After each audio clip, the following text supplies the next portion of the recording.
안녕하세요. 생각클립 11편은 삼국사기입니다. 오늘은 부모와 교사가 삼국사기를 읽어야 하는 이유에 대해서 이야기 나눠보려고 합니다. 삼국사기는 고려 인종 때의 김부식이 중심이 되어서 쓴 역사서입니다. 삼국시대의 역사를 담고 있고요.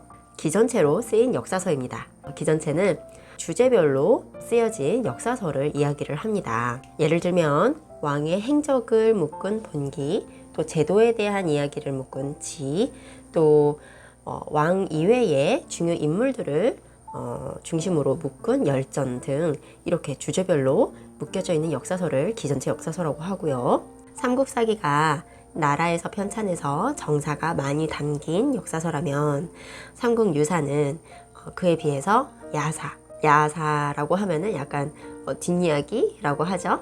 또 풍습이나 문학, 역사적으로 소소하지만 중요한 이야기들을 담고 있다고 볼 수 있습니다. 그래서 삼국사기와 삼국유사는 둘 다 함께 굉장히 중요한 의미를 갖고 있는 책들입니다. 부모나 교사가 삼국사기를 꼭 읽어야 하는 이유, 첫 번째는요, 자신의 성숙을 위해서입니다. 먼저 삼국사기에는요, 다양한 인물들의 일화가 들어 있습니다. 그 인물들의 처세술이나 또는 어떤 행적을 통해서 우리가 받을 수 있는 교훈이 많습니다. 어른이라고 해서 모두 다 성숙하지는 않죠. 거기에다가 자식을 키우고 또 학생들과 매일 대면해야 하는 어른들은 그 일상 속에서도 매번 자신의 인내심과 소양을 시험받습니다. 그렇죠? 특히 또 요즘에는 마흔에는 논어를 이런 식으로 또 그 연령대에 필요한 지혜들을 특별히 고전에서 찾아서 해석한 책들이 인기가 있죠. 삼국사기에도 어른들이 직접 배울 점들이 많습니다. 예를 들어서 을파소의 일화를 한번 얘기를 해볼까요? 을파소는요, 고구려 고국천왕 때에 재상을 지낸 사람입니다. 고국천왕 때에 그때 당시에 왕후의 친척들, 그러니까 외척의 힘이 너무 셌다고 해요. 그래서 조정 관리들의 기강도 해이해지고 폐단이 아주 심각했다고 합니다. 그래서 고국천왕이 그것을 바로잡기 위해서 지혜롭고 현명한 인물을 추천을 하라고 했더니 사람들이 안류라는 사람을 추천을 합니다. 그런데 안류라는 사람은 또 을파소라는 훌륭한 인재가 농사를 짓고 있으니 나는 이 자리에 적합하지 않으니 그 사람을 불러다 쓰십시오라고 또 추천을 합니다. 그래서 왕은 을파소를 불러들이죠. 그래서 을파소에게 관리직 중에 하나를 이렇게 맡기면서 이제 좀 잘 해봐라 라고 이야기를 하는데, 을파소가 보기에는 이렇게 뿌리 깊은 문제들을 바로잡기에는 자신이 받은 직책이 조금 힘이 없는 거예요. 그래서 을파소가 제가 하기에는 너무 부족함이 많습니다, 이런 겸손의 말로 사양을 하죠. 왕은 을파소의 그런 의도를 알아채고 을파소에게 재상의 직을 한 방에 빡 줘버립니다. 대단하죠? 왕이 이야기합니다. 재상의 지시를 따르지 않는 사람들은 내가 귀천을 막론하고 멸족시키겠다.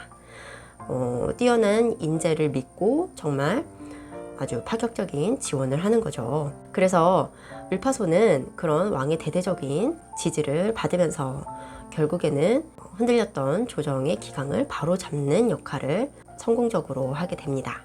우리는 특히 어른들로서도 안류, 고국천왕, 그리고 을파소에게 여러 가지 지혜를 얻을 수 있습니다. 먼저 안류 같은 경우에는 그 좋은 자리를 다른 사람에게 돌렸다는 것, 겸손함과 또 상황을 정확하게 판단할 줄 아는 판단력, 이런 것도 지혜죠. 또 고국천왕 같은 경우에는 인재를 믿는다면 아주 굉장히 파격적일지라도 의지를 가득 담아 인재를 지원하는 것이 왕의 역할이다 라는 것, 리더의 역할이다 라는 것을 우리가 또 배울 수 있고, 을파소 같은 경우에는 지성을 갖춘 사람이라면 때를 만났을 때 대담하고 의연하게 자신의 요구를 지혜롭게 관철시키면서 그 힘을 적당히 활용해서 세상을 위해 옳게 쓸 수 있다는 것, 이런 지혜를 배울 수가 있죠. 이렇게 삼국사기에는 다양한 인물들이 나오면서 그 인물들이 실제로 했던 경험으로부터 우리는 간접적으로 많은 지혜를 배울 수가 있습니다. 교사나 부모가 삼국사기를 읽어야 하는 이유 두 번째는요, 바로 살아있는 역사 교육을 위해서입니다.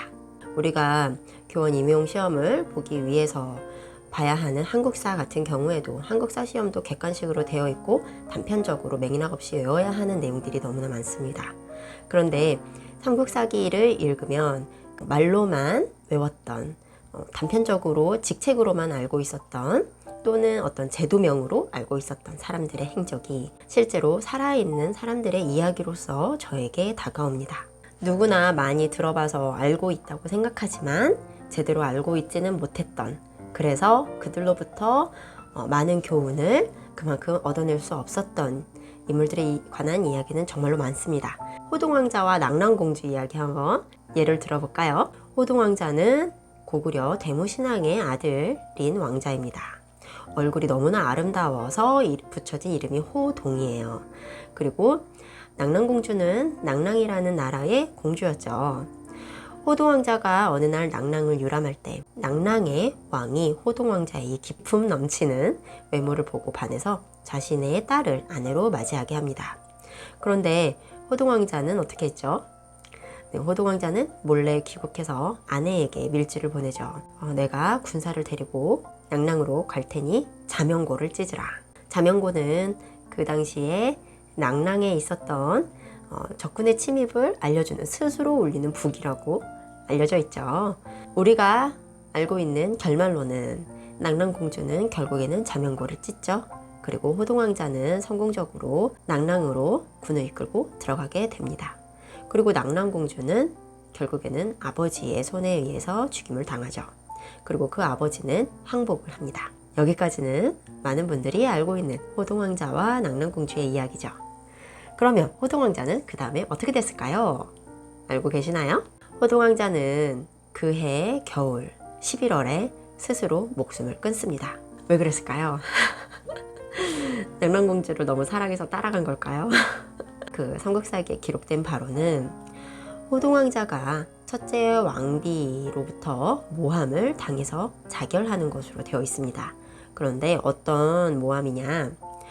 호동왕자가 첫째 왕비의 소생이 아니었어요. 그런데 너무나 아름답고 또 추대가 되니까 첫째 왕비가 두려웠던 거죠. 자기 아들의 위치를 빼앗고 태자가 될까봐.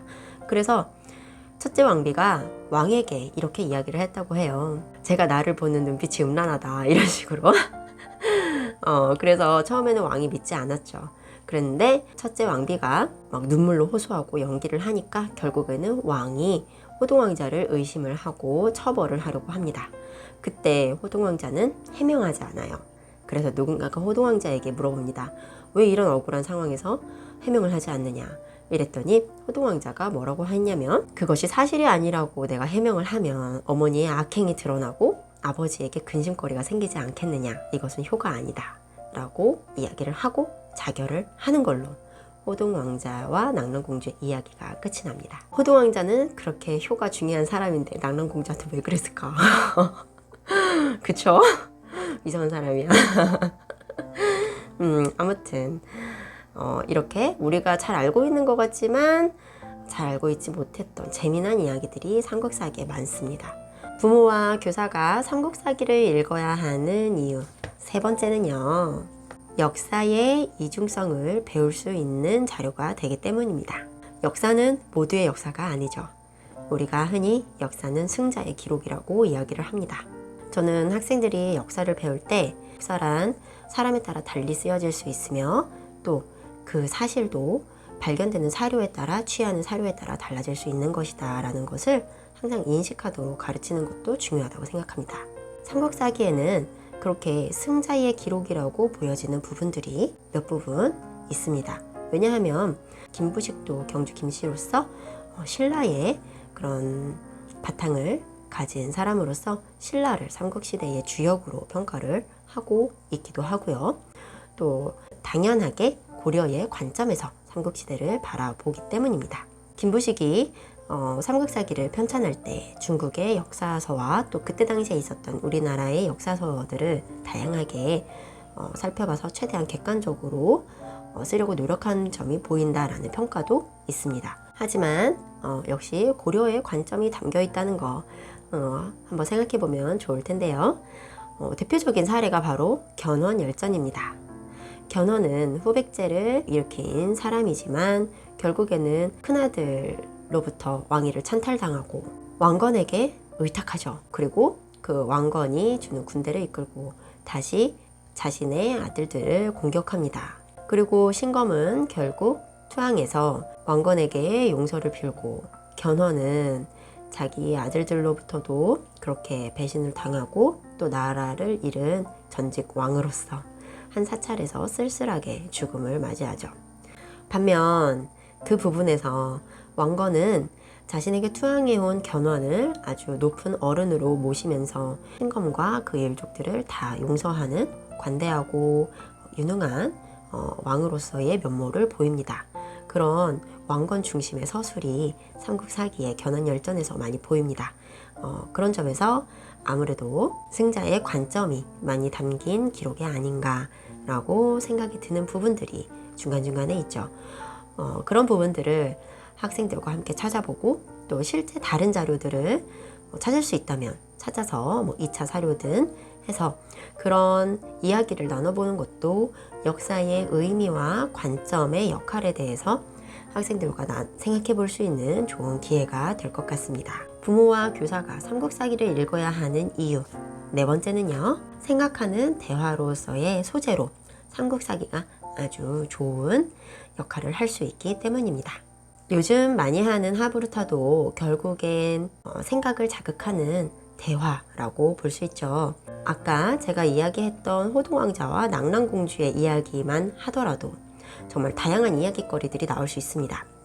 예를 들면 호동왕자는 그렇게 효를 중요하게 생각하면서 왜 낙랑공주를 그렇게 곤란한 일을 하도록 시켰을까, 이런 내용부터 해서 낙랑공주가 정말 호동왕자를 사랑해서 그랬을까, 또 혹시 피치 못할 사정이라던가 아니면은 그때 당시에 사회적인 아녀자로서의 규범 때문이라던가 이런 것 때문이진 않았을까? 너라면 자명고를 찍겠니?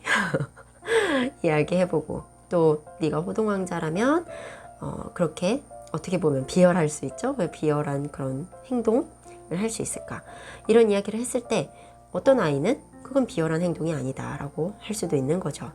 또 호동왕자의 선택에 대해서도 이야기 나눠볼 수 있습니다.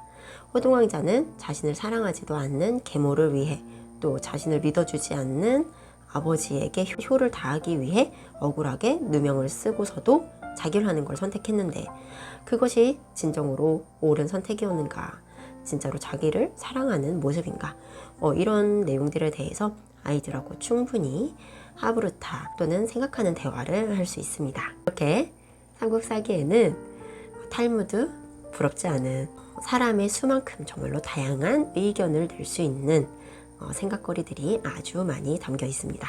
삼국사기는 살아있는 사람들의 이야기입니다. 단지 지나갔을 뿐이죠.